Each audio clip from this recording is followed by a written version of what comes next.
¡Me hicieron matar a mi esposa porque me acorralaron! ¡Los Illuminati! A neighbor caught it on camera. Mario Ramirez, blood everywhere, screaming that the Illuminati cornered him, made him kill his wife. But let's be real, ain't no secret society made him violate that restraining order. Ain't no conspiracy made him stab Fayanni while their 3 kids were in the apartment. This man knew exactly what he was doing. When the clock strikes midnight, the truth comes out. I'm 12 a.m. crime, and every single day I bring you real cases of domestic violence that turn deadly. The stories the system tried to bury, the victims who deserve justice. If you're about that raw, unfiltered truth, hit subscribe. New case drops every day at midnight. Don't sleep on justice. This is 12 a.m. crime. Fayanni Andreina Ramirez Matute. Remember that name. She was a Venezuelan mother who'd been building a life in Oakland Park, Florida. Her and Mario Alejandro Ramirez Leandro. They had 3 children together. The family had been living in an apartment complex on 41st Street for a little over a year. From the outside, just another immigrant family trying to make it work in America. But girl, we know how this goes. What happens inside those 4 walls is a whole different story. Mario was 37 years old.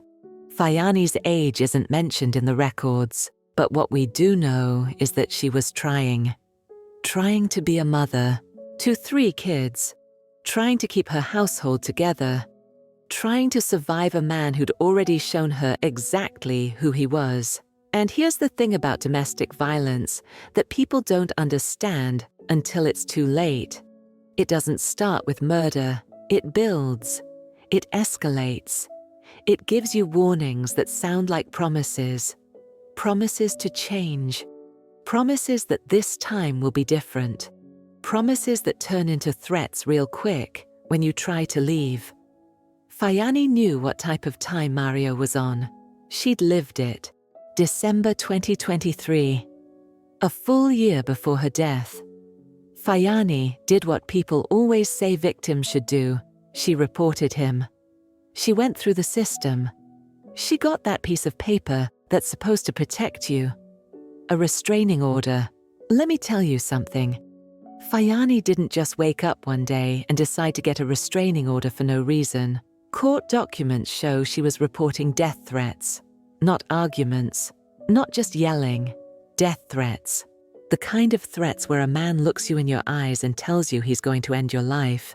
And it wasn't just threats. Prior assaults. He'd put his hands on her before, multiple times. But it gets worse. When Mario was arrested in December 2023, the charges they hit him with? Kidnapping. Aggravated assault with a weapon. These are felony charges, people. This wasn't a simple domestic dispute. This was a man who'd escalated to the point where he was holding her against her will. A man who'd grabbed a weapon and used it to terrorize her. Think about that. Kidnapping. That means at some point, Fayanni couldn't leave even if she wanted to. He made sure of that. So when people ask why she didn't just leave, girl, she did. She got the restraining order. She pressed charges. She did everything the system tells you to do when you're in danger. And the system let her down. Because here's what happened next.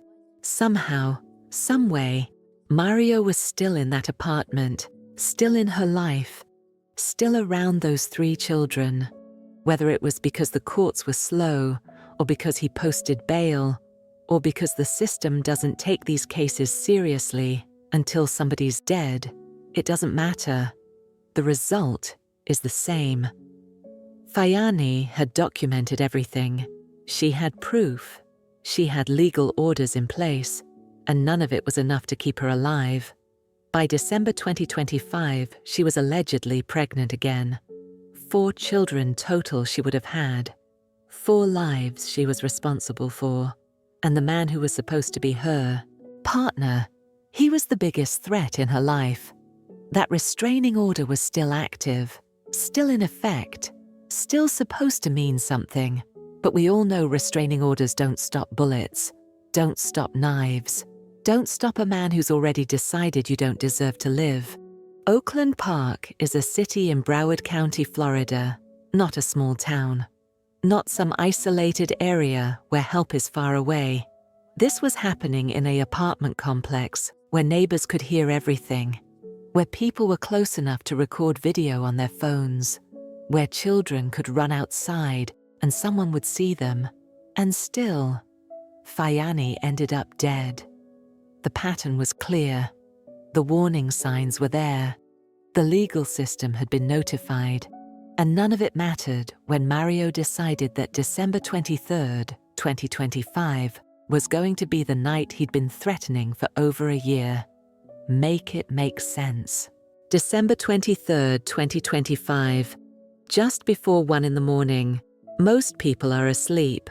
Some folks are still up, wrapping last-minute Christmas presents, getting ready for the holidays.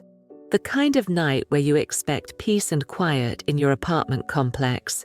But in that unit on 41st Street in Oakland Park, there was no peace. Neighbors heard it first. Not a single scream, not a quick argument. They heard furniture, heavy furniture being moved or thrown or crashed into. One neighbor said it sounded like hitting, like something or someone was being slammed against walls, against floors, against anything solid enough to make that kind of noise. And then the screaming started. A lot of screaming. The kind that makes you freeze in your own apartment and wonder if you should call 911 or if you're overreacting.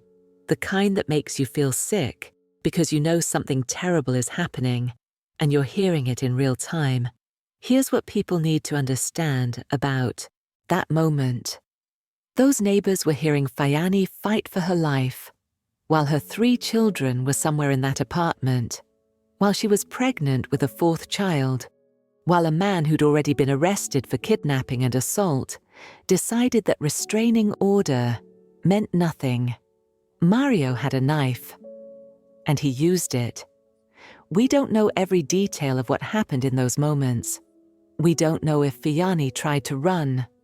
We don't know if she fought back. We don't know what her last words were, or if those babies were crying in the background, or hiding, or trying to help their mother. What we do know is this. When it was over, Fayanni Ramirez Matute was dead from stab wounds. And those 3 children? They ran. Let that sit with you for a second. 3 kids. Their exact ages weren't released, but young enough to still be living at home with both parents, ran out of that apartment covered in their mother's blood. Not a little blood. Enough blood that neighbors who saw them immediately knew something horrific had just happened. Imagine being those children. Imagine what they saw, what they heard. Imagine watching your father kill your mother and knowing you can't stop it. Imagine running outside into the Florida night. Blood on your clothes, blood on your hands. Trauma that's going to follow you for the rest of your life. Those babies are orphans now, not because of an accident, not because of an illness, because their father decided their mother didn't deserve to live anymore. Inside the apartment, Mario wasn't done with his performance. He'd inflicted wounds on himself. Self-inflicted injuries, the reports say. We've seen this before in domestic violence cases. The abuser tries to make it look like there was a struggle, like somehow they were the victim too, like somehow them being injured makes what they did less intentional. Girl, please. Deputies from the Broward Sheriff's Office responded to reports of a domestic disturbance. When they arrived at that apartment complex, they found exactly what the neighbors had described. A nightmare. Fayanni was pronounced dead at the scene. There was no rushing her to the hospital, no chance of survival. She was gone. And Mario? He was still there, bleeding from his self-inflicted wounds, putting on a whole show. Here's where it gets real interesting. The deputies tried to help him, even after they'd seen Fayanni's body, even knowing what he'd done. They're professionals, so they attempted to apply pressure to stop his bleeding. And this man fought them. The Broward Sheriff's Office reported that deputies struggled with Mario while trying to keep him from bleeding out. He wasn't cooperative. He wasn't calm. He was fighting the people trying to save his life after he'd just taken someone else's. But it's what happened next that shows you exactly what type of person we're dealing with. A neighbor had their phone out, started recording, and Mario, seeing that camera, decided to perform. The video shows him shouting, yelling that they wanted to kill him, that his 3 children had been taken away, making himself the victim in a situation where he'd just murdered their mother. And then he said it. The line that's going to live in infamy. They made me kill my wife because they cornered me. The Illuminati. The Illuminati. Girl, I cannot. This man really stood there, blood everywhere, his wife dead inside, his children traumatized for life, and blamed it on a secret society conspiracy theory. Let me tell you something. The Illuminati didn't violate that restraining order. The Illuminati didn't grab a knife. The Illuminati didn't stab a pregnant woman while her children watched. That was all Mario. That was his choice, his hands, his rage, his violence.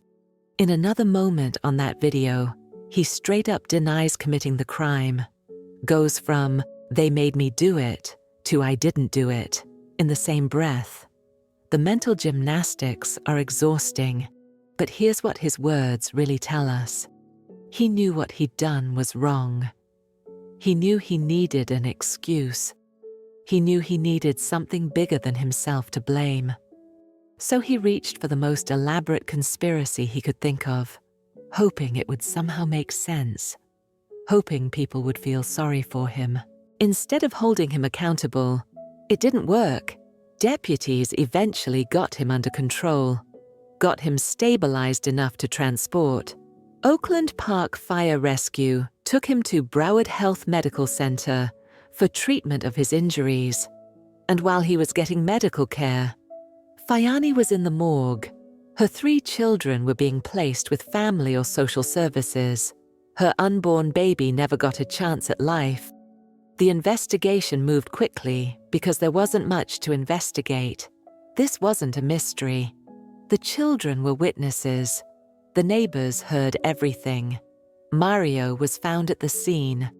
His own video confession was recorded by a neighbor. Investigators confirmed that Fayanni was indeed Mario's partner, that they shared those 3 children together, that she had been pregnant at the time of the attack, that there was an active restraining order against him because of that December 2023 incident. Every single piece of evidence pointed to the same conclusion. This was domestic violence that ended in murder. This was a man who'd been given multiple chances to change, multiple warnings from the legal system, multiple opportunities to walk away, and instead, he chose violence. The motive? Investigators said it remains unclear, but honestly, does it matter? What motive makes sense here? What reason justifies stabbing the mother of your children? What explanation makes this okay? There is none. This is what domestic violence looks like when it's allowed to escalate, when restraining orders are treated like suggestions, when threats are ignored until they become action, when women tell you they're in danger and the system doesn't protect them fast enough. Fayanni told them. She reported him. She got the order. She pressed charges. She did everything right. And she still ended up dead on her apartment floor 3 days before Christmas. Mario Alejandro Ramirez was arrested at the scene and charged with second-degree murder, not first-degree, which requires premeditation. Second-degree, described in legal terms as dangerous and depraved, without premeditation. The state's position was clear. This man killed his wife in a moment of extreme violence, but they couldn't prove he'd planned it in advance. December 26th, 3 days after Fayanni's death, Mario appeared before a judge. Still hospitalized, still being treated for those self-inflicted wounds, but well enough to face the charges. The judge placed him on an immigration hold, because on top of everything else, Mario's immigration status was now in question. No bond. He wasn't getting out. The judge also ordered medical and mental health evaluations, and that's where we are. No trial date set yet as of the last reports. No plea entered. Just a man sitting in custody, waiting to answer for what he did. So let's talk about what this really means. 3 children are growing up without their mother. They're growing up with the memory of that night burned into their minds forever. They're growing up knowing their father killed their mother while they watched. And they're growing up in a system that's going to ask them to testify, to relive it, to explain what they saw when they shouldn't have had to see anything at all. Fayanni did everything she was supposed to do, reported the abuse, got the restraining order, pressed charges, documented the threats, and the system still couldn't save her. That's not on Fayanni. That's on a system that treats domestic violence like a minor inconvenience until somebody ends up dead. Here's what I need everyone watching this to understand. Restraining orders are important. Reporting abuse is important. Getting away is important. But none of it works if the system doesn't back it up with real consequences. Real protection. Real urgency. When a woman tells you she's afraid of her partner, believe her. When she says he's threatened to kill her, believe her. When she gets a restraining order, understand that's not her being dramatic. That's her trying to survive. And for anyone out there in a situation like Fayanni's, I know leaving is complicated. I know there's kids involved, finances involved, immigration status involved, family pressure involved. I know it's not as simple as just walking out the door. But girl, I need you to hear me. That piece of paper isn't going to stop him if he's already decided to hurt you. You need a safety plan. You need people who know what's happening. You need an exit strategy that keeps you and your children alive. Call the National Domestic Violence Hotline, 1-800-799-7233. They can help you figure out your next move. They can connect you with resources. They can help you disappear if that's what it takes. Because Fayanni's story is too common. Way too common. Every day in this country, 3 women are killed by their intimate partners. Every day, children watch violence happen in their homes and carry that trauma into adulthood. Every day, the system fails someone who asked for help. Mario Ramirez made a choice that night.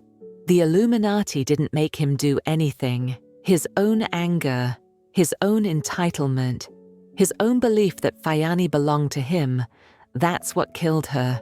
And now 3 children are paying the price for his decisions.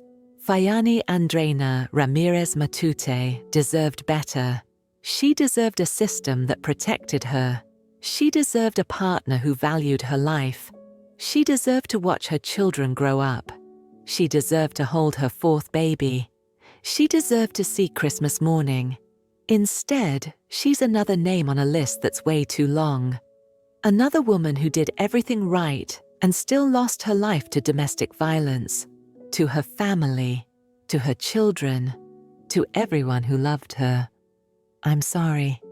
I'm sorry the system failed her. I'm sorry those babies had to witness that. I'm sorry she's not here to tell her own story. And to Mario, there's no conspiracy that's going to save you. No mental health evaluation that's going to excuse what you did. No Illuminati that's going to take responsibility for your actions. You killed the mother of your children. You traumatized 3 kids for life. You ended a woman's life because you couldn't handle her having boundaries. That's on you. All of it. This is 12 a.m. crime, and this is the reality of domestic violence. It doesn't always look dramatic. Sometimes it looks like a family in an apartment complex in Oakland Park. Sometimes it looks normal from the outside until it's too late. Sometimes the warning signs are there, documented, reported, and still ignored. Fayanni's story isn't over because we're still talking about her. We're still saying her name. We're still demanding better for the next woman who asks for help. We're still fighting for a system that actually protects victims instead of just filling out paperwork after they're dead. Rest in peace, Fayanni. Your children will know you tried. They'll know you fought. They'll know you loved them enough to try to protect them from their own father. That matters. Your life mattered. And your death is going to make sure we keep having these conversations until something changes. Because it has to change. It has to.